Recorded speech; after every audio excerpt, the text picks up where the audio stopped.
Profesor Masrur Emoto meneliti air. Air ini ditulisi di luarnya terima kasih. Kemudian air yang sudah ditulisi terima kasih dilihat pakai mikroskop elektron. Ternyata struktur kristalnya jauh lebih indah daripada air yang belum dikasih terima kasih. Apa maknanya? Ternyata air punya mata. Ternyata air itu punya otak. Ternyata air itu bisa membaca tulisan terima kasih. Bahkan Profesor Masrur Emoto menulis kata terima kasih macam-macam. Thank you, syukron, macam-macam bahasa. Air tetap mengerti. Bahasa universal, bahasa cinta. Ternyata begitu air ini ditulisan kata kamu jelek, struktur kristalnya menjadi jelek. Apa maknanya? Maknanya sangat sederhana. Hadirin kaum muslimin, sangat sederhana. Kenapa? Profesor Masrur Emoto mengatakan, aku bertemu Tuhan lewat air.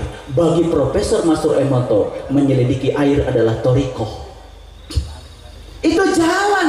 Jangan usil sama orang lain.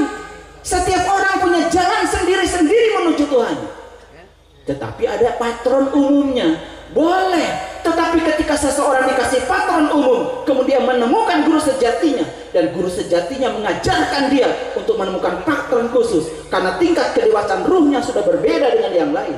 Disitulah tugasnya sang penuntun jalan. Sang mursyid harus hadir, mengarahkan muridnya supaya tidak terpeleset.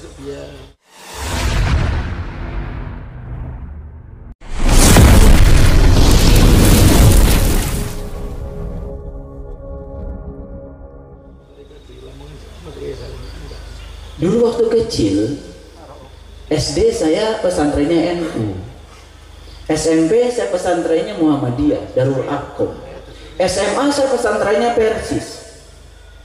Sudah perguruan tinggi, ya udah saya ngaji macam-macam. Akhirnya saya menjadi bukan siapa-siapa. Saya menjadi diri saya sendiri. Makanya saya sangat toleran pada semua orang. Dulu saya ketika sedang di pesantren tertentu, ketika ada orang baca doa Bismillahirrahmanirrahim, wah itu beda. Itulah sempitnya pengetahuan kita. Sekarang ditemukan oleh Profesor Masrur Emoto, jangankan Bismillahirrahmanirrahim, ucapan terima kasih saja membuat struktur kristal air menjadi hebat. Bayangkan Bismillahirrahmanirrahim kita ucapkan pada air, kemudian air diminum, 75% air di tubuh kita yang mengandung kemarahan, rasa kesal, keluh kesah disejajarkan dipol-dipol listriknya oleh air ini. Bagaimana tidak damai? Jadi sekarang yang masih anti itu baca doa pakai air, itu karena tidak mengerti. Itu sebabnya ketika sempit sudut pandang, mudah sekali menyalahkan orang lain. Ketika sempit sudut pandang, mudah sekali menghukumi orang lain.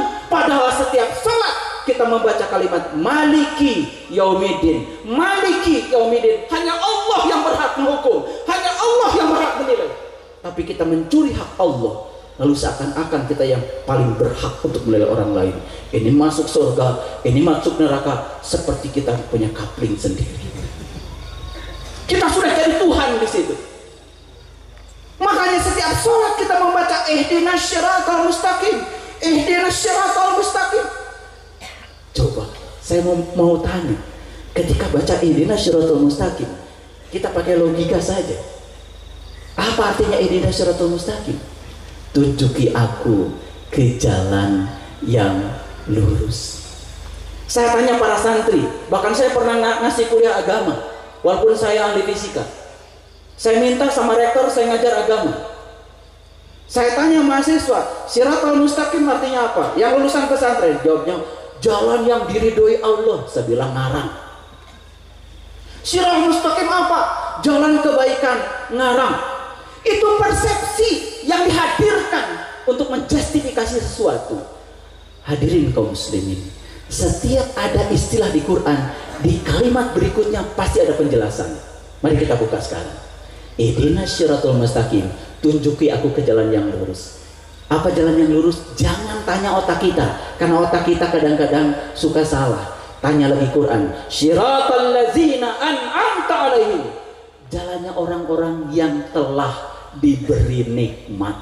Beda kan? Syiratal mustaqim adalah jalannya orang yang telah diberi nikmat. Siapa ya Allah orang yang diberi nikmat itu? Apakah yang baru beli mobil baru? Apakah yang baru beli rumah baru? Apakah yang baru beli tanah? Apa yang baru beli baju baru? Persepsi kita hadir lagi. Itulah kacaunya agama. Banyak orang yang terbuka mulutnya, sementara mata kolbu dan pikirannya masih tertutup. Itu yang bikin agama itu menjadi kacau. Mohon maaf, saya menyetir sedikit dialog antara Haji Ahmad Dahlan, pendiri Muhammadiyah, dengan muridnya. Suatu saat muridnya bertanya pada Haji Ahmad Dahlan, "Guru, apa sih agama itu?" Ini seorang bijaksana menjawab tidak pakai definisi. Beliau ngambil biola, kemudian dimainkan biola itu. Lagunya adalah Kidung Asmarandana. Makanya kalau kita ingin tahu rahasia asal usul, kita coba belajar yang namanya Mas Kumambang, belajar yang namanya Mijil, belajar Kinanti, Asmarandana, Gambuh, dan Danggula. Masuk ke sananya, Pangkur. Setelah Pangkur, masuk lagi ke sana, lebih jauh lagi. Apa itu? Magadru. Setelah Magadru, puncaknya apa? Pucung. Pucung itu pojok. Makanya kalau kita tidak ngaji Mas Kumambang, asal muasal kita saat kita di rahim ibu, kita tidak akan pernah ketemu lagi dengan sejati diri kita sendiri.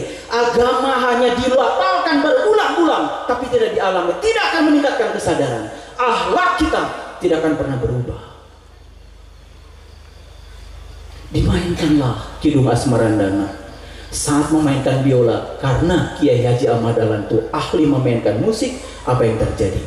Seluruh hadirin terbuai dengan mainan beliau. Nanti saja gue mau nyanyi, biar terbuai semuanya. Terbuai semuanya. Setelah terbuai semuanya, kemudian beliau bertanya, "Apa yang kalian rasakan tadi ketika saya memainkan biola?" "Indah, Guru." "Apa yang kalian rasakan ketika saya main bola?" "Damai, Guru. Rasanya semua masalah hilang." Apa kata Ahmad Dahlan? Itulah agama. Ada muridnya yang nakal, bisa pinjam guru biolanya, diambil biolanya, digesek, padahal bukan ahli main biola. Suaranya gak karu-karuan. Kemudian Ahmad Dahlan bicara lagi, itulah biola di tangan orang yang tidak ahli. Rusak biolanya, rusak telinga orang. Itulah agama ketika berada di tangan orang yang tidak bijaksana. Rusak tatanan kehidupan kita. Bineka Tunggal Ika yang kita bangun susah payah dirusak. Ingin semuanya sama. Pancasila sebagai jalan tengah yang dilahirkan oleh para pemikir leluhur kita, rusak oleh orang yang ingin memaksakan kehendak. Bung Karno dengan saya satu perguruan ternyata belajar spiritual. Kalau saya hari ini pakai sorban polisi, bukan karena saya polisi. Ini saya baru saja dikunjungi Pak Kapolres, dikasih hadiah ini sebagai penghargaan. Hari ini saya pakai biar kelihatan merah putih. Jadi kita nyanyi Pancasila, senang sekali saya. Ajarkan santri itu untuk belajar toleransi. Pancasila yang pertama, ketuhanan yang Maha Esa. Kita tidak diajarkan mengesahkan Tuhan. Tuhan sudah Maha Esa. Kita diajarkan mengesa dengan Tuhan, mengesa dengan Tuhan, manunggal dengan Tuhan. Makanya wudhu dulu baru sholat. Kalau wudhunya tidak berpisah dengan yang selain Tuhan, bagaimana kita bisa menyatu? Bagaimana kita bisa waslat? Lalu Tuhan yang mana? Bukannya agama kita beda, Tuhannya beda. Ya Allah, Quran menyatakan kul a'udzu birobbinas. Tidak ada Tuhan kecuali Tuhannya manusia. Jadi yang ada adalah Tuhannya manusia. Nyebutnya beda-beda. Tuhan sendiri nggak ribut kok disebut oleh umatnya beda-beda. Kenapa kita yang jadi repot? Itulah karena sempit sudut pandang, toleransi menjadi hilang. Lalu menghalalkan darah orang lain dianggap jihad. Ini sudah keterlaluan. Makanya ada mahasiswa belajar agama sama saya tanya, kamu kalau baca Quran apa dulu yang dibaca? Guru, saya baca a'udzubillahi minasyaitonirrajim. Bagus. Saya tanya, artinya apa? Aku berlindung kepada Allah. Siapa yang berlindung? Aku, katanya. Bagus. Kepada siapa berlindung? Kepada Allah. Sudah tahu Allah? Belum, guru. Bagaimana kau bisa berlindung? Kenal juga enggak. Makanya awal agama adalah ma'rifat. Awaluddin ma'rifatullahi ta'ala wa rasulih. Ini awal agama. Ma'rifat bukan puncaknya agama. Puncaknya agama adalah syariat. Makanya aneh belajar ma'rifat kemudian meninggalkan syariat. Belajar ma'rifat menjadi anti syariat. Setelah ketemu hakikatnya, ketemu simetrinya. Ketemu antara syariat dengan hakikat, simetrinya ketemu, kita akan menjadi menghargai. Tadi saya berseloroh sama para kiai ketika sore-sore tadi ketemu saya. Saya bilang, saya kemarin baru saja menyembuhkan orang punya penyakit jantung. Terus gimana? Saya suruh sujud aja. Seminggu sujud, balik lagi sama saya. Ternyata dia bilang, kok jantung saya yang celekit-celekit di sini tidak ada. Saya biasanya kepala pusing, kok sekarang tidak ada. Cuman disuruh sujud sama saya. Tapi sebelum disuruh sujud, ya tentu saya ajarkan sujud yang benar. Ketika sujud, seluruh badan kita titik beratnya ada di sini. Yang ada ini cuma hitam. Apakah Nabi Muhammad hitam? Tidak ada Nabi Muhammad hitam. Muhammadur Rasulullah walladzina ma'hu asyidda'u 'alal kufar ruhama'u bainahum tarahum ruk'an sujadan yabtaguna fadlan minallahi wa ridwana. Bercahaya wajahnya. Habis sholat nggak bercahaya. Ada apa itu? Salah sujud. Tapi kalau sudah sholat merasa yang paling sholat, nyala-nyalakan orang yang nggak sholat. Padahal di Quran surat An-Nisa dikatakan innal munafiqina yukhadi'una Allah wa huwa khadi'uhum wa idza qamu ila shalah qamu kusala yura'una nas wa la yadhkuruna Allah illa qalila. Sesungguhnya orang munafik itu adalah dia yang suka menipu Allah. Siapa yang menipu Allah? Satu, wa idza qamu ila shalah qamu kusala. Dia suka berdiri untuk salat tapi salatnya malas. Yuraunan nas, suka berdiri untuk sholat tapi riya di hadapan manusia. Wala yazkurunallah illa qalila, dan dia tidak mengingat Allah dalam sholatnya kecuali sedikit. Yang sedikit saja mengingat Allahnya munafik, apalagi yang gak ingat sama sekali. Ayo, ingat sedikit atau gak ingat sama sekali? Banyak santri-santri yang datang kepada saya, kamu ingat sedikit atau gak ingat sama sekali? Ingat sedikit, guru. Wah, bagus, kamu berarti udah kenal. Emang kamu udah kenal? Belum, guru. Kok bisa ingat sedikit? Ingat sedikit itu untuk yang sudah kenal. Makanya lihat definisi sholat khusyuk di dalam Al-Quran. Wasta'inu bisabri wassalah wa innaha lakabiratun illa 'alal khashi'in alladzina yadulluna annahum mulaqu rabbihim wa annahum ilaihi raji'un. Apa artinya khusyuk? Khusyuk itu adalah pertemuan dengan Dia. Itu jelas di Quran. Cuman kita mengartikan khusyuk konsentrasi. Apa itu susu jadi konsentrasi? Sama ditanya Shirathul Mustaqim apa? Enggak jelas. Ngajinya enggak jelas. Shirathul Mustaqim adalah jalannya orang yang diberi nikmat. Kejar Al-Quran. Siapa Allah orang yang diberi nikmat itu?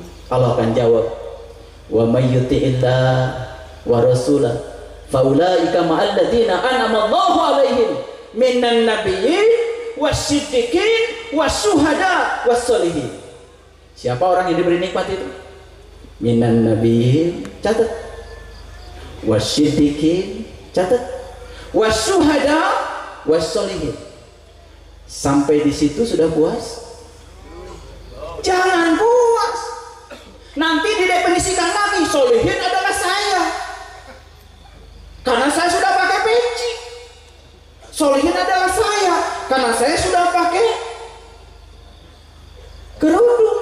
Solihin adalah saya karena majelis taklim saya seminggu 6, seragam saya 6. Bikin definisi sendiri tentang solihin. Tanya lagi Quran. Quran, siapa solihin itu? Quran menjawab. Apa jawaban Quran kira-kira? Man kana yarju liqa rabbihi falyamal amalan solihan. Quran surat apa? Yes, luar biasa. Udah hafal 30 juz. Di sini juga pada hafal sih 30 juz. Juznya aja 30. Coba perhatikan kata-katanya. Wa man kana yarju liqa'a rabbih falyamal amalan solihan. Barang siapa yang berharap berjumpa dengan Tuhannya, barang siapa yang berharap berjumpa dengan Tuhannya, saya tidak terjemahkan pakai bahasa filosofis, apa adanya, maka lakukanlah amal soleh. Ulangi, barang siapa yang ingin menghilangkan laparnya, lakukan apa? Makan. Barang siapa yang ingin menghilangkan hausnya, lakukan apa? Minum. Barang siapa yang ingin jumpa dengan Allah, lakukan amal soleh. Berarti amal soleh adalah cara berjumpa dengan Allah. Itu Quran. Maka begitu kita bisa jumpa, berikutnya apa? Ya jelas pasti naik kelas jadi syuhada. Bisa menyaksikan. Begitu sudah menyaksikan, naik kelas lagi menjadi sidikin, membenarkan sesuatu bukan kata orang, menyaksikan sendiri tanpa kata, tanpa suara, hanya hangat-hangat air mata. Itulah pengalaman spiritual. Itu ilmu yang tidak bisa diceramahkan. Makanya di Quran ada batasan. Innal ladzina kafaru sawa'un 'alaihim a anzartahum am lam tundirhum la yu'minun. Sesungguhnya orang-orang yang tertutup mata kalbunya tidak bisa dibuka hanya dengan ceramah, tidak bisa dibuka dengan ngaji, tidak bisa dibuka dengan mendengarkan kata-kata saya seperti ini. Harus dibuka dengan kunci.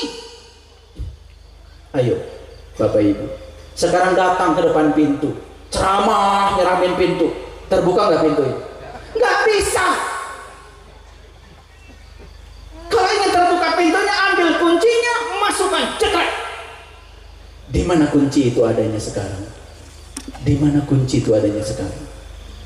Di mana? Di mana? Itu kunci sudah diberikan kepada kita saat kita lahir. Semua ini sudah diberi kunci oleh Allah, sudah diberi semuanya. Tapi cara menggunakan kunci tidak diberikan pada kalian, dititipkan kepada para rasul, pada para ulama. Itulah kenapa ulama disebut al-ulama warasatul anbiya. Apa yang diwarisi para ulama dari Rasul? Laqad kana lakum fi Rasulillah uswatun hasanah. Ini kalau ngaji berhenti di sini berbahaya. Uswatun hasanah jadinya cara hidup Rasulullah keseluruhan.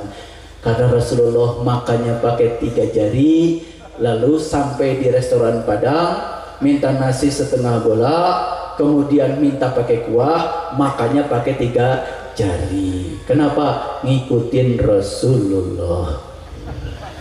Selesainya kapan Pak? Rasul sudah bilang antum a'lamu bi umrid dunyakum. Urusan peradaban urusan kamu. Di zamanku seperti ini, di zamanmu sudah berbeda lagi. Ikuti saja, di mana bumi dipijak, di situ langit dijunjung. Apakah Rasul pakai WA?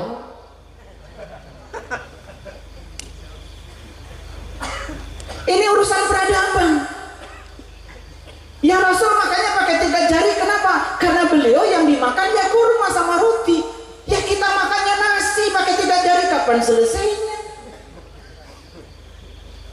Makanya di Quran ada batasan. Uswatun hasanah liman kana yarjullah. Uswatun hasanah itu spesial kata Quran. Liman kana yarjullah, cara untuk pulang kepada Allah. Kalau hari ini kita menemukan cara pulang kepada Allah yang bernama amal soleh tadi, apa yang terjadi? Wal yaumal akhir. Lihat bahasa Arab, wal yaumal akhir. Yaumal akhir bukan hari kiamat. Yaumal akhir itu hari kemudian. Kapan hari kemudian? Setelah hari ini. Hari ini Bapak Ibu lihat saya, besok masih ingat saya. Hari ini lihat saya, pulang dari sini lihat saya. Hari ini kita ketemu amal soleh karena bertemu dengan guru yang mursyid. Hari ini dibimbing untuk menuju ke dalam bertemu dengan diri sejati kita. Hari ini kita menyaksikan diri sejati kita. Besok setelah hari ini wal yaumil akhir wa dzakarallaha katsira. Ingat Allahnya banyak. Begitu ingatnya Allah banyak, diberi gelar oleh Quran. Gelarnya namanya ulul albab. Makanya tadi dibaca merdu suaranya, tadi saya dengar di sana lagi ngobrol sama mursyid kita. Ayo tadi dengar yang dibaca surat apa?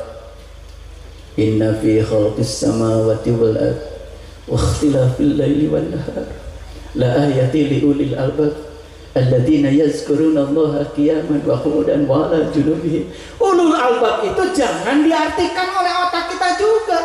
Artinya sudah ada di Quran. Ulul albab itu artinya adalah orang yang sudah bisa ingat Allah dalam keadaan berdiri, duduk, dan berbaring. Itulah ulul albab. Lihat bahasa Arabnya. Ulu itu artinya pemilik. Albab dari kata lub. Lub itu bagian yang terdalam dari kalbu. Makanya orang yang sering berkunjung ke rumah Allah yang sebenarnya disebutnya ahlul bait. Jadi saya setuju kalau Sayyidina Ali itu disebut gerbangnya ilmu, karena Rasulullah adalah kotanya ilmu. Makanya Sayyidina Ali yang disebut gerbangnya ilmu. Dan kalau ingin belajar ilmu-ilmu hakikat, Rasulullah sendiri ngasih rekomendasi Ali. Tetapi lagi-lagi yang saya bicarakan ini teori. Yang saya bicarakan ini semuanya kulit. Enak didengar, tetapi nggak ada manfaatnya. Makanya kenapa Allah mentakdirkan kitab suci kita Quran oleh tangan-tangannya. Surat pertama adalah surat Al-Fatihah. Padahal surat pertama yang datang pada Rasulullah itu surat Al-Alaq. Ada yang bertanya sama saya karena kritis, guru, kenapa surat pertama yang diturunkan surat Al-Alaq, tapi susunan Quran kenapa mulainya surat Al-Fatihah? Oh, saya bilang cerdas kan. Ada yang kelewat tadi. A'udzubillahi minasyaitonirrajim. Saya teruskan dulu. Jadi saya tanya, siapa yang berlindung pada Allah? Aku. Apakah kamu sudah kenal Allah? Belum. Kok bisa berlindung? Bukannya berlindung itu harus sama yang kamu percayai bisa menolong kamu. Selanjutnya saya bilang, berlindung dari apa? Berlindung dari godaan setan yang terkutuk. Saya tanya, siapa yang terkutuk? Mikir tuh. Dan yang luar biasa, semua orang saya tanya, siapa yang terkutuk? Jawabannya adalah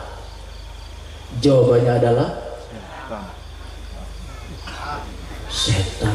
Kata setan, enak aja. Setan itu makhluk ciptaan Tuhan, ciptaan Allah. Kata setan, buat apa saya diciptakan kalau untuk dikutuk aja? Coba perhatikan Bapak Ibu. Ada orang dagang rujak, kemudian Bapak Ibu beli rujak. Asalnya rujaknya itu tidak pedas. Karena panas pengen makan pedas. Dikasihlah pedas banyak-banyak, kemudian dimakan banyak-banyak. Udah pedas, makannya juga banyak. Sakit perut nggak? Sakit perut nggak? Salah siapa? Salah kita, salah tukang rujak? Salah yang makan. Tukang rujak itu cuma dagang rujak. Yang bikin sakit perut kan kita sendiri. Kata setan, saya cuma jualan godaan. Kenapa kamu tergoda? Kata setan tuh, saya cuma jualan godaan. Emang disuruh Tuhan jualan godaan. Begitu kita tergoda, kata setan, kenapa salahin gue? Kan yang tergoda kalian. Jadi siapa yang terkutuk? Itulah baca ta'awud yang keliru selama ini. Aku berlindung kepada Allah dari godaan setan yang terkutuk. Yang terkutuk itu ketika kita tergoda oleh setan, lupa kepada Allah. Ini kalau di pesantren namanya ilmu logika, ilmu mantek. Saya gak paling suka itu. Makanya dulu kalau saya dibawa dakwah sama orang tua saya, esromeran dan macam-macam, orang tua saya kalau dapat undangan dari kampung-kampung itu, saya paling sering dibawa itu. 11 bersaudara saya anak ke-7 itu. Saya tanya sama bapak, kenapa saya sering diajak sama bapak? Apa saya paling soleh di antara anak bapak? Kata bapak saya, bukan. Kan bapak itu kalau ceramah di mana-mana yang dikasih bapak itu jagung, singkong, beras, gula, kelapa, gitu amplopnya. Dan kamu itu paling bagus tenaganya. Itu saja. Dan ketika saya sedang mikul di lewat pematang sawah, saya bilang sama bapak saya, Allah itu, kata bapak, dekat dengan kita. Oh iya nak, nahnu aqrab ilaihi min hablil warid. Betul. Tapi kata bapak, Nabi Muhammad pengen ketemuan aja harus pergi ke langit ke-7. Bapak saya diam. Dipikir-pikir mungkin pertanyaan saya benar juga, tetapi gak bisa jawab. Makanya besok-besok saya nggak diajak lagi. Dititipkan pesantren ini. Saya tanya itu ustadznya, gak bisa jawab. Besok saya diusir dari titipan lagi pesantren. 120 pesantren saya ngaji. Bukan karena saya rajin, karena saya diusir terus. Karena ketika kritis berpikir tidak ada salurannya, tidak ada yang menjawab, selalu aja diusir. Murtad ke, sesat ke, itulah cap yang datang pada saya. Padahal itu dari kemurnian saya berpikir. Saya ingin sholat khusyuk, cari gurunya susah. Saya bertemu dengan guru yang bisa mengajarkan saya sholat khusyuk, tidak di pesantren. Maaf sekali. Saya bertemu di pasar. Udah capek, sudah lelah. Saya cuma percaya, saya ada hadis qudsi yang mengatakan, para waliku ada di bawah naunganku, dan tidak ada yang mengenal seorang wali tanpa seizinku. Saya percaya siapa yang mencari akan mendapat. Siapa yang mengalirkan pertanyaan ke dalam dirinya, Allah akan mengalirkan jawaban. Saya percaya. Mayyahdillahu fahwal muhtadi wa mayyudlil falan tajidalahu waliyan mursidan. Ketemu. Asam di gunung, garam di laut, ketemunya di kuali. Guru di mana, murid di mana. Kalau sudah saatnya bertemu di sebuah majelis ta'lim, di situ kita akan tersungkur menangis ketika kita mendapatkan kunci untuk meniti ke dalam diri. Hadirin, kita baca semua. Ihdinas siratal mustaqim, tunjuki aku ke jalan yang lurus. Coba kalau pakai logika sederhana saja. Kalau kita minta ditunjuki jalan, kita lagi di mana? Ayo jawab. Kalau kita minta ditunjuki jalan, kita lagi di mana? Kan lagi di jalan, betul nggak? Cuma bingung nggak tahu jalan. Maps, Google belum ada. Betul? Kan dulu kalau dikit-dikit kalau mau cari alamat turun dari mobil tanya. Dikit-dikit turun dari mobil tanya. Dulu kan begitu. Siapa yang bertanya itu? Bukannya yang sedang bertanya itu orang yang sedang tersesat. Makanya kata sesat ini dalam bahasa Indonesia disederhanakan harusnya menjadi orang yang nggak tahu jalan. Karena apa? Karena kata sesat ini sekarang dipakai menghukumi orang. Ini aliran sesat, enak saja menyesatkan orang lain. Pernah di Quran dikatakan, Kul inna rabbaka biman dola an sabili wa huwal bil muhtadin. Hanya Allah yang tahu siapa yang tersesat di jalannya dan siapa yang mendapatkan petunjuk. Quran surat Al-Qalam. Ulangi lagi. Kalau kita bilang tunjuki aku ke jalan yang lurus, kita lagi di mana? Lagi di mana? Lagi di jalan. Makanya orang-orang bijak mengatakan hanya mereka yang berani tersesat tidak akan pernah tersesat, dan mereka yang tidak berani tersesat selamanya tersesat. Yang berani keluar dari rumah pasti akan ketemu orang yang nunjukin jalan. Tapi kalau di rumah saja karena tidak berani keluar, tidak akan pernah kemana-mana. Itulah di rumah saja ngaji gak mau, pikiran sempit. Oh, kalau ngomong seperti yang tahu. Padahal dia itu tidak tahu. Cuma dia tidak tahu bahwa dia tidak tahu. Tapi kalau ngomong sok tahu, seperti yang paling tahu. Padahal dia itu tidak tahu. Cuma dia tidak tahu bahwa dia tidak tahu. Dikasih atribut pada dirinya. Apa? Kiai, ulama, Ustadz, kalau sudah pakai atribut itu makin nggak tahu bahwa kita tidak tahu. Karena apa? Kita sudah pakai kain kehormatan untuk menutupi kelemahan kita sendiri. Maka puncaknya belajar adalah tidak tahu apa-apa, tidak punya apa-apa, tidak bisa apa-apa, dan tidak merasa siapa-siapa. Kapan kita bisa begitu? Lihat Nabi Musa, gunungnya hancur dulu dan Musa jatuh pingsan. Saat gunungnya hancur, Musanya jatuh pingsan. Apa yang terjadi? Qala subhanaka tubtu ilaika wa ana awwalul mu'minin. Kita harus menjadi Musa. Gak bisa cerita Musa. Makanya di Quran ada dialog yang sangat bagus. Wa idza qultum ya Musa la nu'mina laka hatta nara jahratan fa hadathum musaiqa wa antum tandurun. Hai Musa, bagaimana aku bisa iman sama Allah Tuhanmu itu kalau aku tidak bisa melihat Allah dengan terang. Lalu dia disambar halilintar, tetapi kemudian menyaksikan wa antum tandurun summa ba'atsnakum min ba'di mautikum la'allakum tashkurun. Kemudian dia bangkit dari kematian kesadarannya. Saat itu dia menjadi orang yang bersyukur.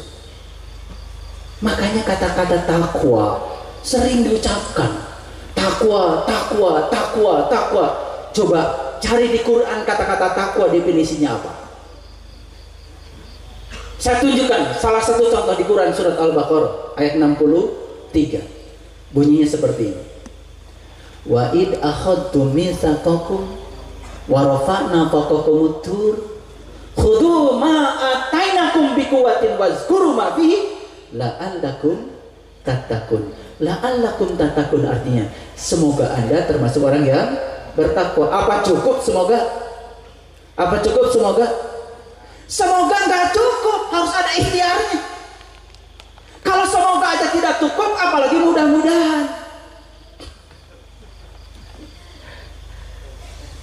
Mobil-mobilan, beneran nggak itu?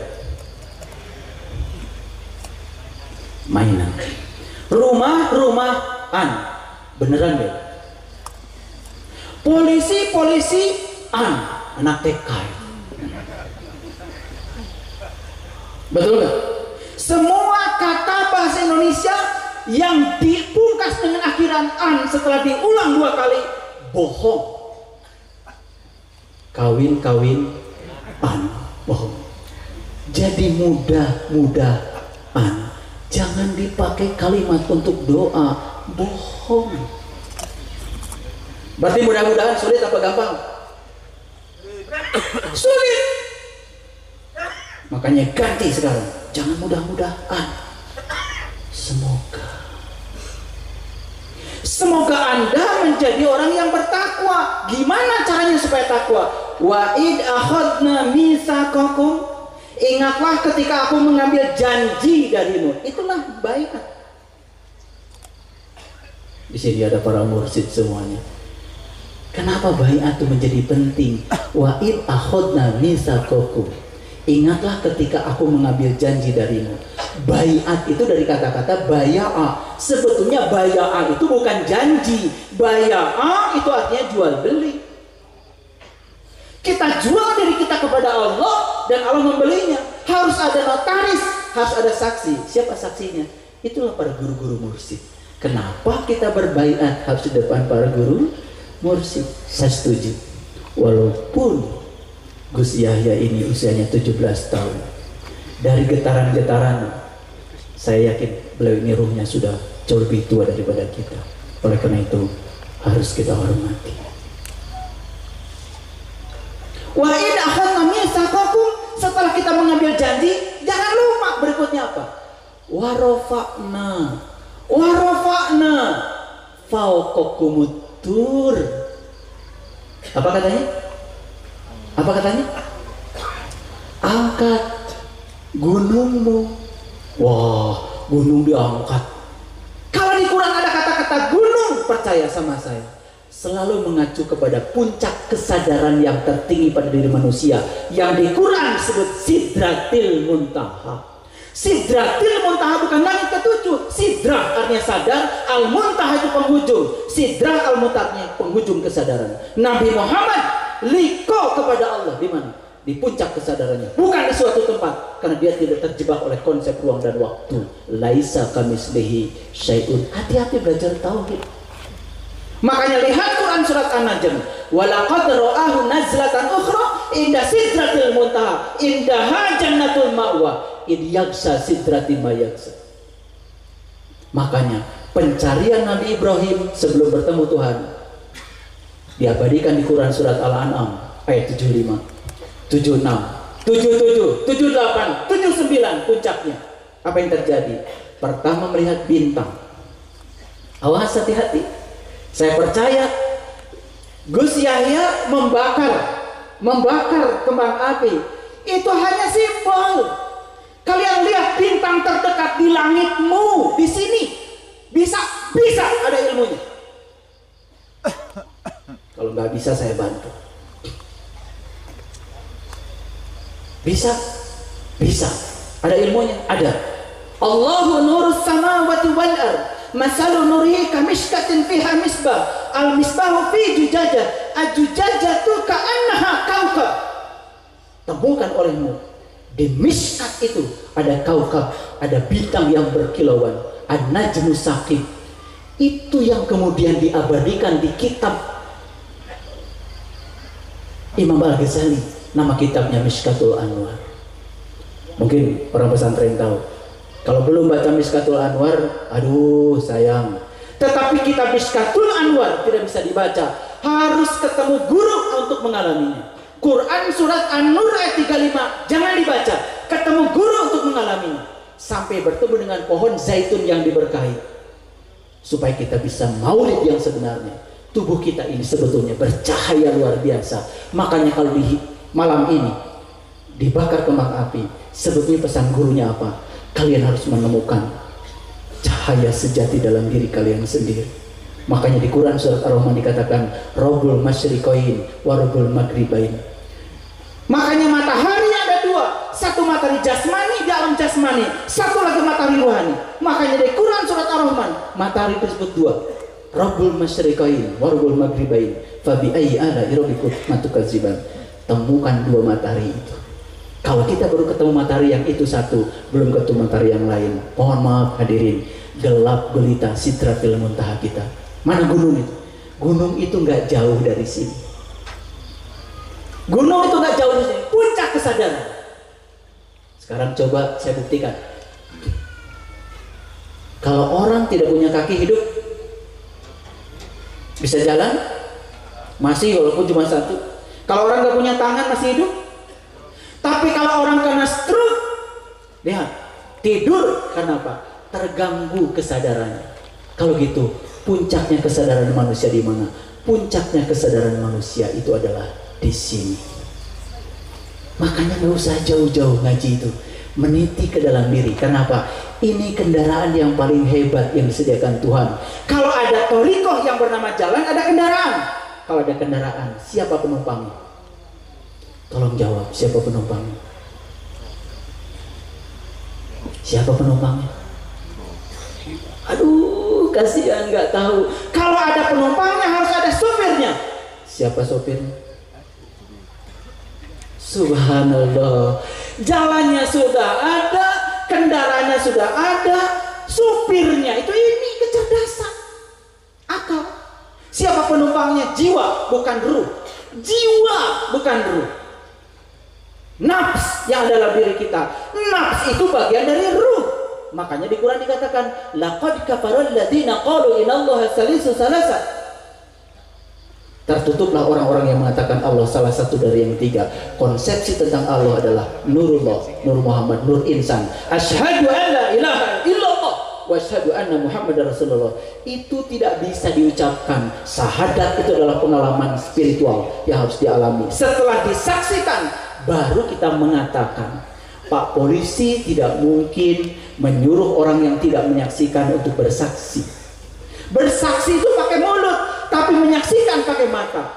Bagaimana kita bersaksi dengan mulut kita kalau kita tidak bisa menyaksikan dengan mata kolbu kita? Ru'yatullah bi'ainil qalbi. Ini bukan isapan jempol. Inilah tugasnya para guru thariqah agar bisa menyampaikan ya para uridu, para pecinta, para pejalan ini sampai pada puncaknya rasa. Harus ketemu sampai di situ.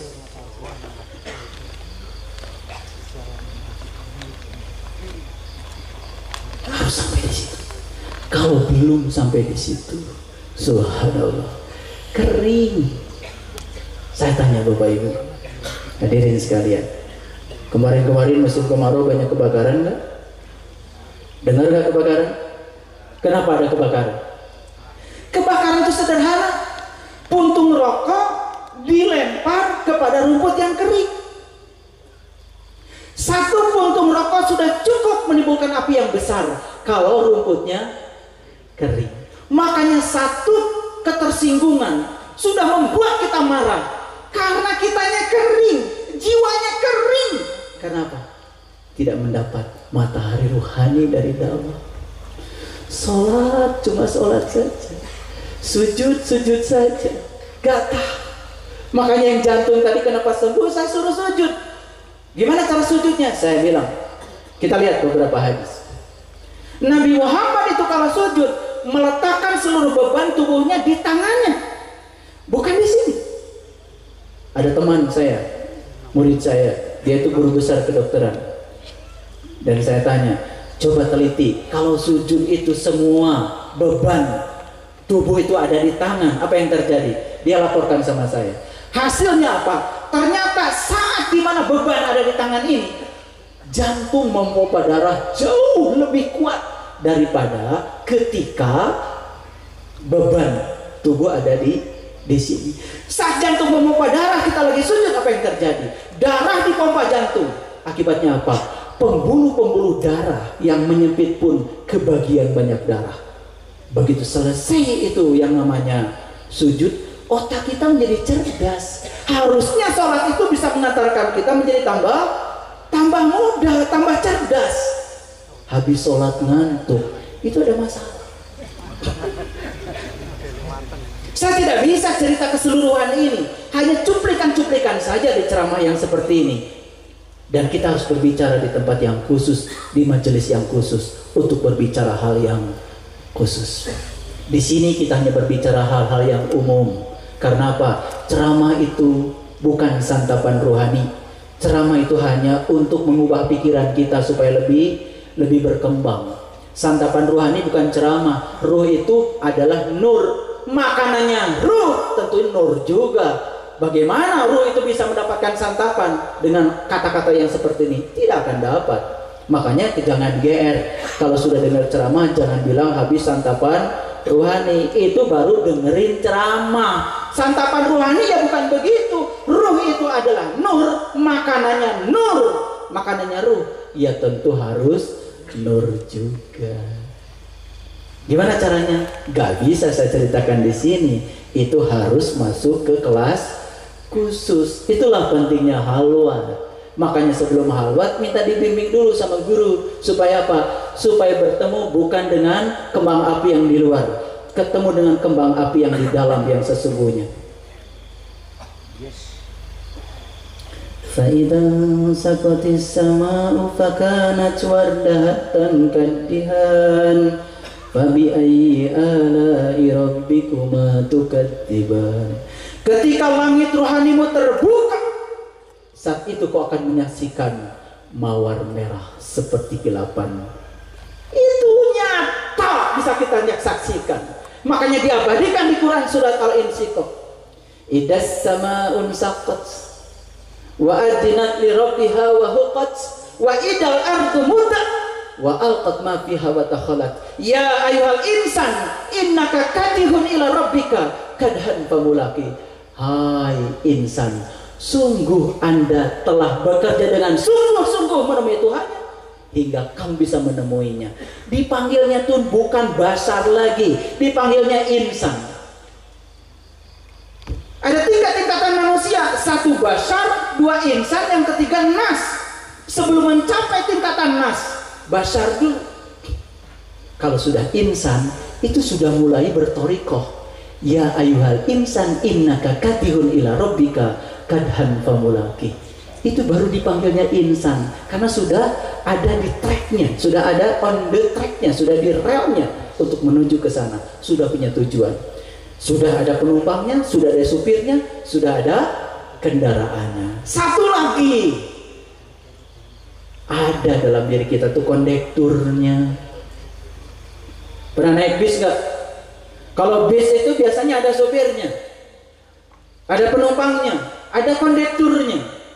Saya tanya Bapak Ibu sekalian, kalau sopir itu ngikutin keinginan kondektur terus, lupa nggak sama penumpang? Lupa nggak sama penumpang? Lupa. Harusnya sopir ini dengarkan kata penumpang. Siapa penumpangnya? Jiwa kita.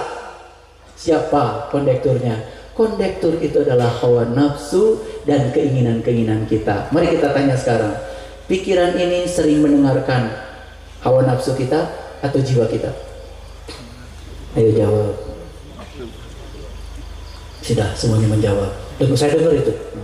Katanya sering mendengar hawa nafsu. Ya, Metro Mini ini jadi sering nyungsep. Itulah yang namanya penderitaan. Gak ngikutin keinginan penumpang. Yang namanya penumpang, jiwa itu pengen dianterin kemana sih jiwa? Pengen dianterin kemana? Ya dianterin ke tempat asalnya, memenuhi inna lillahi wa inna ilaihi rajiun. Pengen pulang ke tempat asalnya, mudik ke sana. Wa man kana fi hadhihi a'ma wa huwa fil akhirati a'ma wa adallu sabila.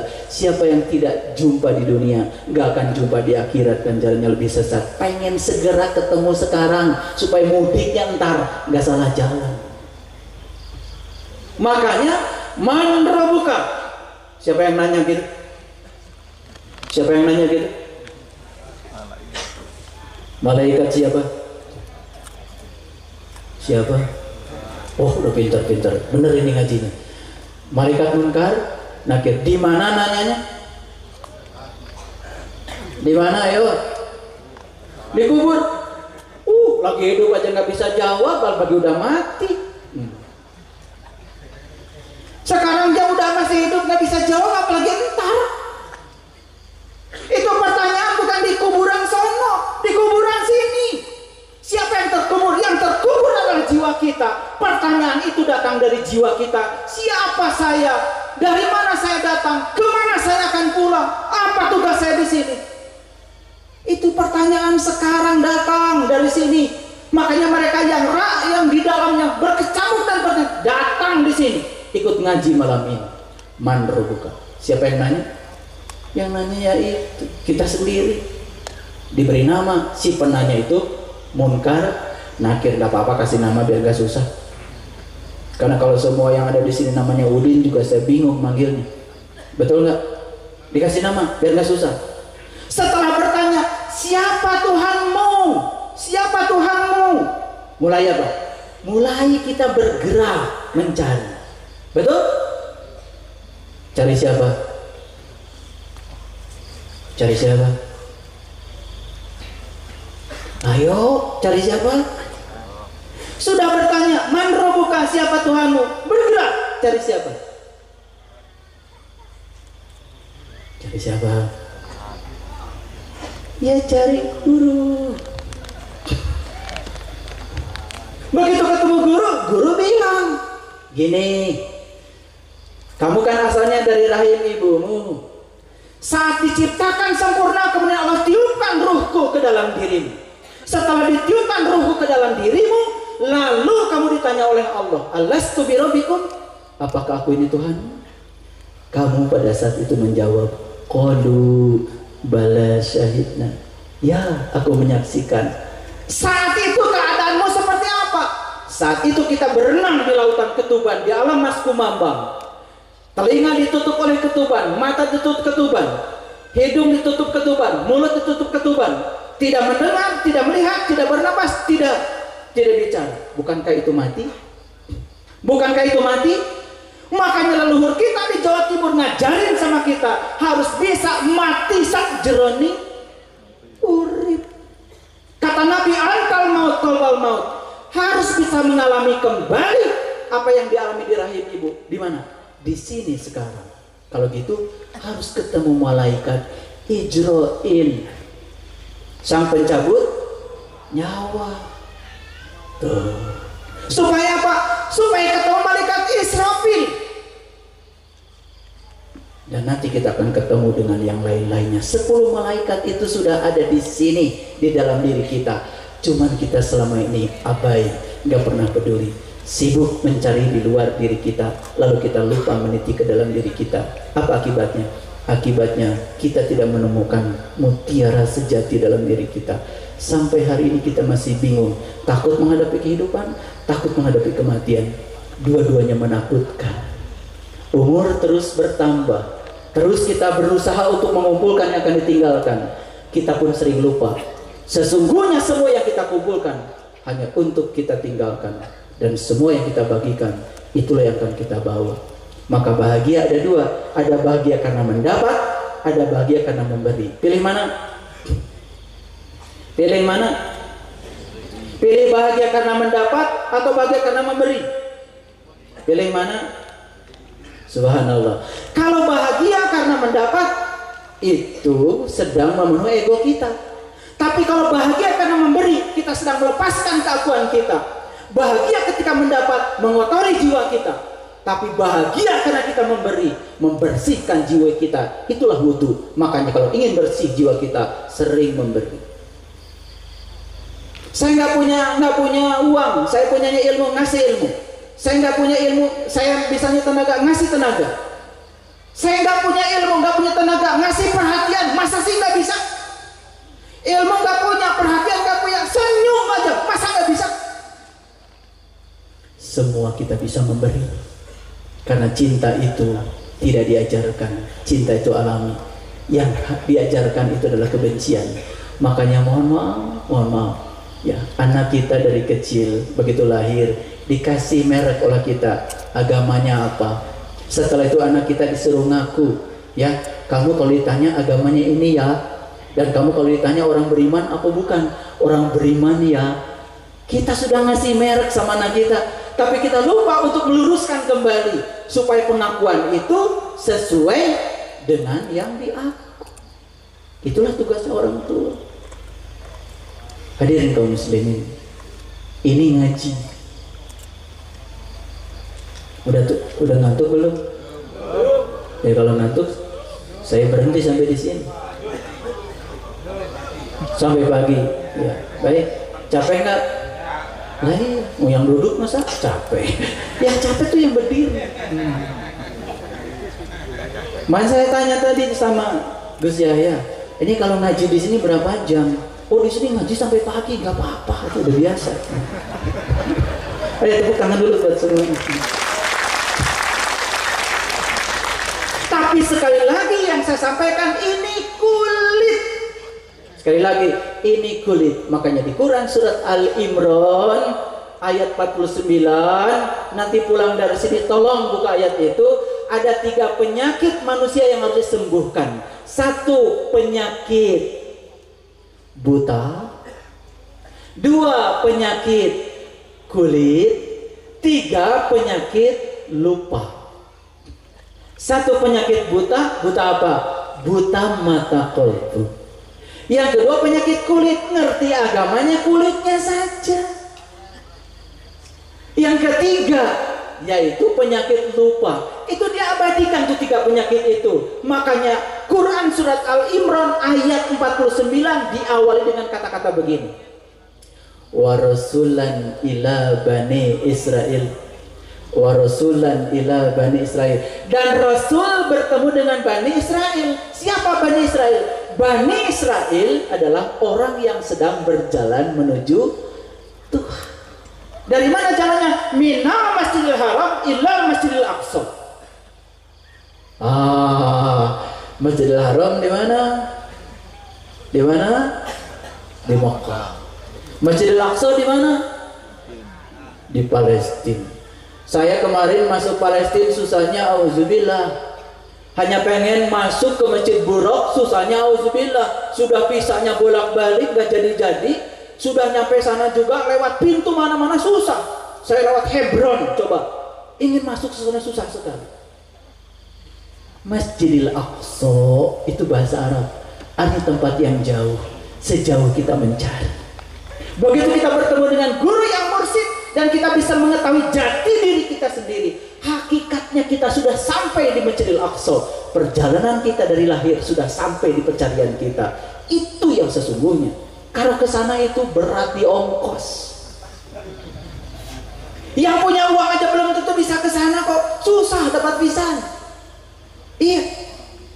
Apalagi yang namanya kayak saya pakai Saiful, pakai Karim ke Arab-Araban, masuk sana tuh susah. Kalau namanya Henry, siapa? Oh Bejo, masuk langsung, visanya langsung keluar. Makanya sekarang sedang rame di Indonesia ini. Saya itu tiap hari setiap ada orang yang lahir minta nama. Guru, saya sudah punya cucu minta nama. Syaratnya gini, pengen jalan-jalan ke semua negara aman. Waduh, tapi harus ke Arab-Araban. Pengen jalan ke semua negara aman, ke Arab-Araban. Waduh, ini tantangan yang luar biasa bagi saya. Jadi kita harus melakukan perjalanan. Makanya di Quran surat Al-Imran ayat 49 tadi, dan Rasul bertemu dengan Bani Israel. Siapa Rasul? Orang yang dapat ilmu untuk dirinya sendiri dan boleh menyampaikan pada orang lain. Di zaman dulu tentu saja Rasul adalah gelar terakhir yang diberikan pada Nabi Muhammad. Setelah Nabi Muhammad gak boleh lagi ada gelar itu. Tetapi para penerus tugas kerasulan sampai sekarang masih ada. Ini para penerus, ini para penerus tugas kerasulan. Ini yang disebut dengan al-ulama wa rasul. Ini penerus Rasul. Dan kita tidak usah bertemu dengan Rasul, bertemu dengan para penerusnya. Untuk apa kita bertemu? Lanjutkan ayatnya. Aku akan membuat kamu dari tanah berbentuk burung. Itu ayatnya begitu. Aku akan buat kamu dari tanah berbentuk burung. Ayo, Nabi Muhammad pergi Mi'raj naik apa? Borok burung bukan? Iya, makanya lambang negara kita burung Garuda. Kenapa? Subhanallah, leluhur kita itu sudah Mi'raj. Makanya kalau di Bandung ada nyanyi, tadi dinyanyikan semangatnya. Masak ngapung luhur jauh di awang-awang, member kenjang-jangna bangun taya karingrang. Namanya manuk dadali. Orang Sunda bilang dadali, orang Indonesia bilangnya Garuda. Yang di dadanya ada Pancasila. Kenapa? Kita ini bangsa yang dulunya biasa terbang. Makanya sekarang kita pun harus terbang. Kenapa? Saya dari Bandung ke sini kalau naik mobil berapa jam? Tapi kalau pakai pesawat turun sebentar. Itu Siratal Mustaqim, jalan tercepat yang disediakan di agama kita. Makanya garis lurus menurut bahasa fisika apa? Menurut bahasa matematika, garis lurus adalah garis yang menghubungkan dua titik yang terdekat. Satu titik di sini hamba, satu titik di sini Allah. Cari garis lurus, jalan terdekat menuju itu. Sudah ada disediakan uswatun hasanahnya. Kuncinya sudah diberi, cuman cara menggunakan kunci tinggal ditanya. Makanya lihat surat Al-Fatihah. Surat Al-Fatihah huruf pertama apa? Huruf pertama apa? Ba. Bismillahirrahmanirrahim. Betul? Huruf terakhirnya apa? Nun. Waladhdallin. Betul? Masa nggak hafal? Huruf pertamanya ba, huruf terakhirnya nun. Apa maknanya? Lalui Al-Fatihah mulai dari ba. Kiai Haji Haderani di Banjar mengatakan ba adalah Baitullah, titiknya di luar. Nun adalah Nurullah, titiknya di dalam. Penyakit kulit kita sembuhkan kalau kita baru tahu diri kita, kulitnya saja, jasmani saja. Temukan dirimu yang sesungguhnya, yang abadi, yang di dalam. Makanya batik. menjadi budaya kita. Pakai batik tapi gak ngerti.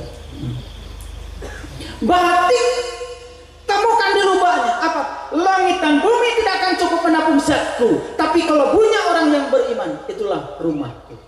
Makanya Allah bilang di Quran, inna awala baitin wudi'a linnas lalladzi bibakata mubarakah fihi ayatum bayyinah maqamu Ibrahim wa man dakhalahu kana aminan walillahi 'alan nas hijjul bait man istata'a ilaihi sabila. Sayang sekali, man istata'a ilaihi sabila sering diterjemahkan haji itu wajib bagi yang mampu. Bukan, haji itu wajib bagi yang tahu jalannya. Man istata'a ilaihi sabila.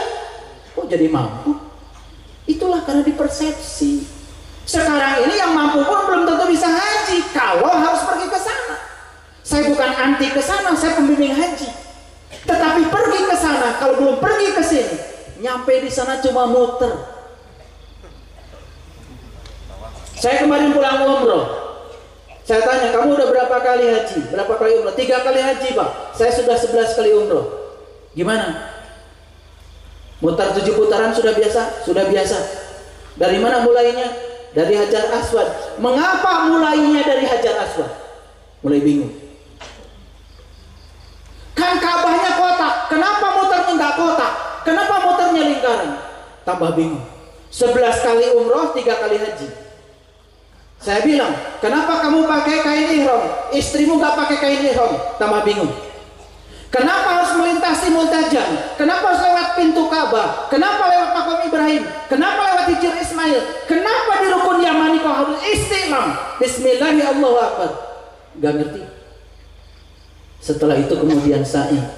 Laki-laki lari, perempuan jalan. Kenapa laki-laki lari, perempuan jalan? Gak ngerti. Yang penting suruh lari-lari saja. Gak ngerti. Sama sekali gak ngerti. Apa itu? Bukit Marwah. Apa itu bukit Safa? Gak ngerti. Mengapa setelah itu harus tahallul? Mengapa harus potong rambut? Gak ngerti. Hanya melakukan ritual yang monoton, dan itu pun tidak mengerti. Setelah saya kasih kuncinya, saya kasih tahu, Hajar Aswad adalah batu hitam. Batu hitam yang sesungguhnya tuh ada di dalam diri. Yang mana? Pegang itu. Ini, ya. Itu yang merobek ibumu. Ibumu adalah orang pertama yang merasakan sakit untuk kelahiranmu. Ibumu adalah orang pertama yang harus menumpahkan darah untuk kelahiranmu. Ibumu adalah orang pertama yang harus menggadaikan nyawamu untuk kelahiranmu. Dirobek sama kepalamu. Lihat figuranya Hajar Aswad. Mirip seperti rahimnya ibu. Itu titik awal kita.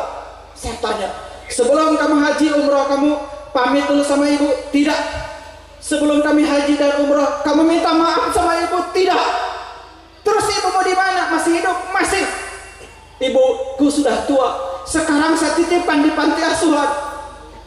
Dirawat sama orang yang merawatkan, saya punya uang. Terus kamu pergi haji, pergi umroh. Saya bilang pulang sekarang. Rawat ibumu. Itu Hajar Aswad. Itu titik awalmu.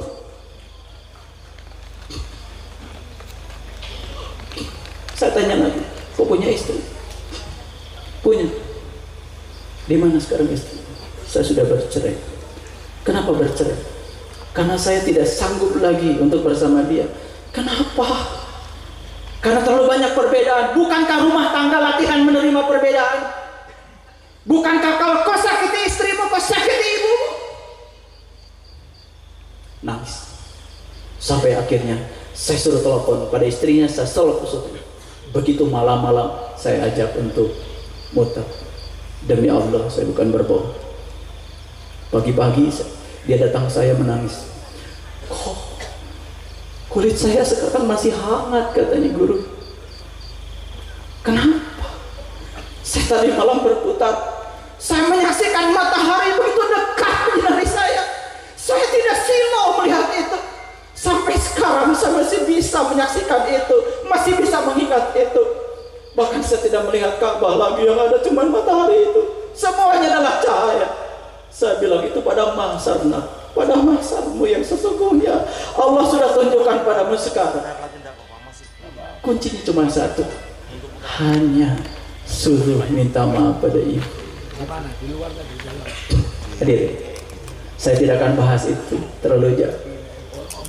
Jadi semua ritual ibadah kita itu, kalau hanya ritual yang sehari-hari kita lakukan secara rutin, tidak akan pernah mengubah akhlak kita. Tetap kita membenci orang, tetap setiap hari mengeluh, tetap menimbulkan permusuhan.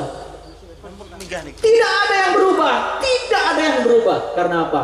Hanya dengan meniti ke dalam diri, kita akan mengalami perubahan. Merubah akhlak adalah merubah rasa. Makanya agama, saya ingin kasih tahu, di sini juga ada para pejabat. Hanya bangsa Indonesia yang punya definisi agama. Di barat ada religion, gak ada definisinya. Bahkan saya tanya orang yang pulang dari Mesir, apa itu D? Gak ada definisinya. Tapi agama milik bangsa Indonesia ada definisinya. Dengarkan saya supaya kalian semua mengerti. Agama menurut bangsa Indonesia adalah latihan dasar menempa diri untuk membentuk tata krama dan kehalusan hati nurani, agar terbentuk manusia yang berbudi pekerti luhur dan berakhlak mulia. Tidak ada yang punya definisi agama sehebat bangsa kita. Tidak ada. Tidak ada. Makanya saya percaya kalau spiritual akan bangkit dari negeri kita. Kajian seperti ini nggak ada di Arab. Di Arab hanya boleh baca Quran. Kajian yang kayak gini tidak ada. Di sini kajian seperti ini disaksikan Pak Polisi, dikasihkan Pak Dan Ramil, dikasihkan pemerintah. Mereka mendukung semua. Kurang gimana pemerintah kita membuka ruang untuk kita beragama. Jadi kalau ada yang mengatakan pemerintah akan menghalang-halangi, siapa yang menghalang-halangi? Yang menghalangi pikiran kita sendiri. Dan saya kasih tahu, agama bukan alat untuk mempertahankan diri dari kejahatan orang lain. Agama adalah alat untuk membela diri kita dari kejahatan diri kita sendiri. Tolong camkan itu. Tidak ada yang berbahaya di luar diri kita. Yang berbahaya kita.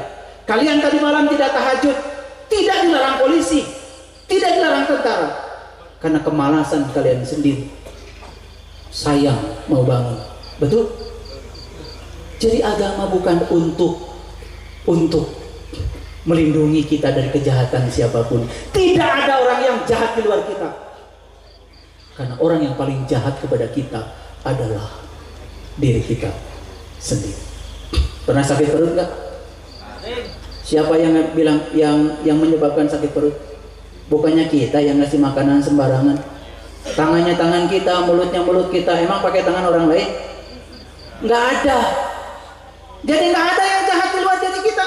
Yang paling jahat kepada kita sesungguhnya adalah diri kita sendiri. Hadirin kaum muslimin, saya cuma ingin ngajak, ayo saya tantang, mari kita berkunjung ke rumah Tuhan yang dekat bersama kita. Mau berkali-kali berkunjung ke rumah Tuhan yang jauh, gak ada masalah. Syariatnya ketemu, hakikatnya ketemu, karena kita kenal. Itulah sesungguhnya jalan thariqah untuk menyambungkan antara syariat dengan hakikat. Nanti Quran 30 juz itu ngerti sendiri.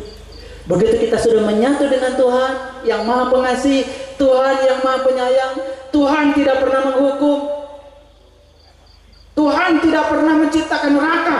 Neraka itu ciptaan kita sendiri. Apa yang terjadi? Kemanusiaan yang adil dan beradab. Kita akan menjadi orang yang beradab. Kenapa? Jangankan manusia, pohon saja kita sayang. Kenapa? Sadar. Begitu kita lagi diam, menyadari nafas, tarik, buang, tarik, buang. Ketika tarik, oksigen masuk. Ketika buang, karbon dioksida keluar. Tarik lagi, oksigen masuk. Buang, karbon dioksida. Mikir kita. Karena pernah sekolah belajar IPA. Siapa yang menghasilkan karbon dioksida? Manusia. Apa itu karbon dioksida? Racun. Siapa yang mengubah karbon dioksida menjadi oksigen? pohon. Makanya di rumah nanam pohon. Setelah itu ajak bicara. Makanya murid-murid saya kalau datang ke rumah bingung. Nangka pohonnya segede gini, nangkanya banyak. Guru diapakan nih nangka ini, dikasih pupuk apa? Tidak. Saya bilang saya kasih bicara. Saya ajak bicara. Kamu berbuah ya. Dan terima kasih kemarin sudah ngasih buah. Saya malu sama kamu. Saya cari uang, gak semuanya saya keluarkan. Bagian banyaknya buat saya. Kamu ngurusi buah nangka dari kecil sampai besar sampai matang, semua disumbangkan. Malu saya sama kamu nangka. Saya bilang gitu sama nangka. Muliaan kamu daripada saya. Saya bilang begitu. Saya mengeluarkan karbon dioksida racun. Kamu ubah karbon dioksida menjadi oksigen. Saya hisap itu. Maka saya bilang sama orang-orang di rumah, kalau kalian gak sayang sama pohon, berarti kalian tidak sayang pada diri kalian sendiri. Saya heran, kenapa sekarang hutan ini hilang? Dan herannya hutan ini hilang oleh orang yang mengaku dirinya beriman. Makanya di Quran ada kata-kata, wa iza qila lahum la tufsidu fil ard qalu innama nahnu muslihun. Apabila dikatakan pada mereka jangan bikin kerusakan, hai jangan. Apa dia bilang? Aku orang-orang yang bikin perbaikan. Ala innahum humul mufsiduna walakin la yashurun. Kamu bikin kerusakan, cuman kamu tidak mengerti. Bahkan kerusakan ini sudah luar biasa. Hadirin, tahu nggak tingginya Nabi Daud berapa meter? Tahu nggak? Tahu apa tidak? Ya sama, saya juga nggak tahu. Tapi menurut arkeolog, menurut ahli sejarah, tingginya Nabi Daud itu 8 meter. Para nabi, para rasul di zaman dulu tinggi-tinggi. Kenapa? Waktu itu ternyata oksigen di bumi kita ini 30-40% oksigennya. Akibat oksigen ada, maka sel bertumbuh dengan bagus. Maka mereka tumbuh badannya bagus. Jadi kenapa manusia sekarang kerdil seperti saya? Karena sekarang di bumi oksigen cuma 21%. Bahkan menurut ramalan para ilmuwan, nanti generasi kita yang akan datang, anak-anak kita mungkin tinggal setengahnya dari tinggi kita karena oksigen terus berkurang. Siapa yang bikin kerusakan? Kita. Makanya cobalah di depan rumah kita tuh banyak pohon. Kalau mau nanam ikuti pemerintah, sisakan untuk resapan air. Itu pemerintah itu sudah Islami. Sudah sebegitu bagus sayang pada semesta, diatur semua tata ruangnya. Gak mau ngikut. Terus mau ngikut siapa? Mau-maunya sendiri. Hadirin kaum muslimin, kalau kita menerapkan ini, semua kita tuh sehat. Hidup kita pasti sehat. Nanti pulang ke rumah hafalkan. Hidup sehat. Pulang hafalkan ya, jangan lupa. Haknya hati selalu gembira. Kalau ngaji, habis ngaji gak gembira hatinya, sesat itu ngaji. Ngaji itu harus banyak tertawa. Makanya tadi ada musik.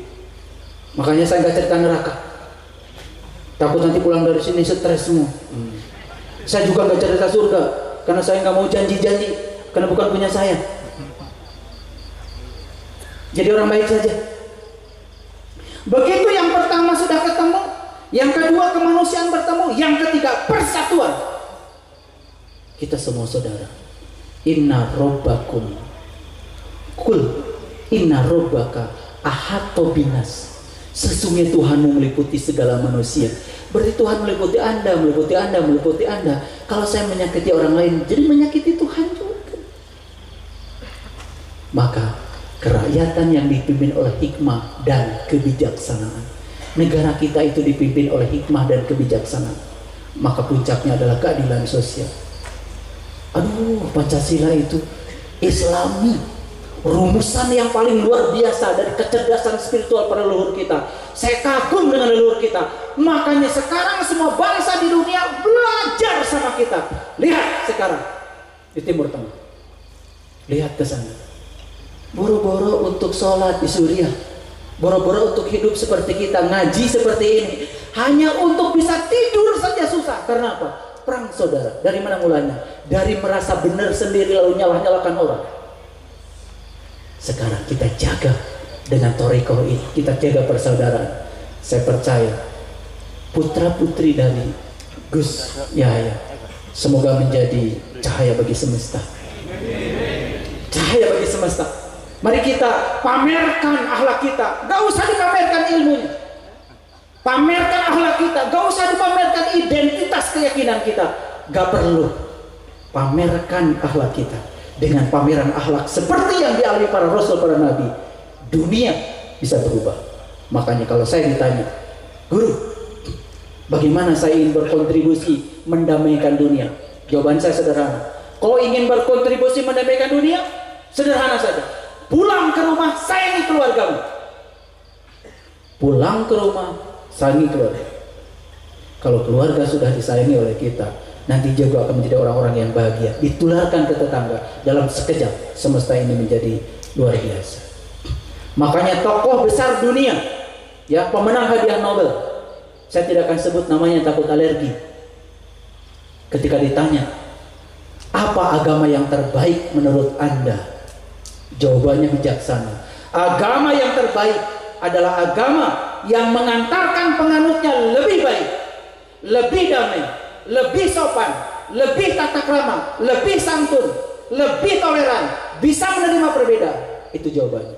Agama yang terbaik adalah agama yang mengantarkan penganutnya menjadi lebih baik. Keren? Keren. Mari kita tunjukkan agama yang terbaik. Dan orang bisa damai dengan kita. Makanya Rasulullah ngasih yang sederhana saja. Ingin tahu ahli surga? Itu Rasulullah. Ingin tahu ahli surga? Para sahabat ingin, ya Rasul. Kata Rasul, ciri ahli surga, rumahnya dirindukan oleh tetangganya. Rasulullah pakai bahasa sederhana saja. Rumahnya dirindukan tetangganya. Rindu rumahnya, rindu orangnya. Rindu rumahnya, rindu orangnya. Lah iya, makanya orang pergi haji, saya tanya, kamu itu mau cari rumah Allah atau mau cari yang punya rumah? Punya rumah. Kan di Quran dikatakan di ilafi Quraisy ilafihim rihlatas sitai wa sayfa liya'budu rabb hadzal bait. Jangan sembah rumahnya, sembah yang punya rumah. Nyampe sana cuma nyembah rumahnya. Saya tanya, sudah ketemu enggak dengan yang punya rumah? Mau pulang dari sana cuma sibuk aja, kurma sudah, air zam-zam sudah, koper sudah. Ketemu yang punya rumah kagak tahu. Habis sholat saya kusuk sama kusuk enggak. Begitu sholat bayangkan saya di depan Ka'bah, loh, bikin ajaran baru. Bukannya sholat itu mengingat Allah, ini bikin ajaran baru, sholat mengingat Ka'bah. Aneh lagi. 40 juta. Saya bilang kasih saya aja, gak usah bayar sama saya. Berkunjung ke rumah Allah yang sebenarnya, bertemu dengan dia, karena dia bersama kita melampaui dekatnya urat nadi leher kita. Gratis, saya bilang, gak usah pakai duit. Makanya kata Rasulullah, ilmu ini jika ditawarkan kepada mereka yang mencarinya, ditukar dengan gunung emas, tidak akan pernah merasa sebanding. Tapi jika diberikan kepada mereka yang tidak mencarinya, gratis saja, belum tentu mau. Makanya saya bilang tadi, berat saya berdiri di sini. Karena apa? Kata Rasulullah, menyampaikan ilmu kepada mereka yang tidak butuh suatu kezaliman, menahan ilmu dari mereka yang butuh juga suatu kezaliman. Semoga saya tidak membuat kezaliman di sini, dan saya menyampaikan ilmu sebatas yang dibutuhkan. Hadirin sekalian, semoga ini jadi motivasi bagi kita semua. Mari kita tetap menjaga persaudaraan, menjaga persatuan. Mari kita pamerkan akhlak kita. Tidak usah memamerkan identitas keyakinan kita. Biar orang tidak mengerti identitas kita apa, tapi mengerti bahwa kita adalah orang baik. Karena pada akhirnya yang akan menemani kematian kita bukan identitas agama kita. Yang akan menemani kematian kita adalah perhatian dan cinta kasih yang kita bagikan pada semesta. Shadaqallahul adzim, barakallahu li wa lakum. Assalamualaikum warahmatullahi wabarakatuh.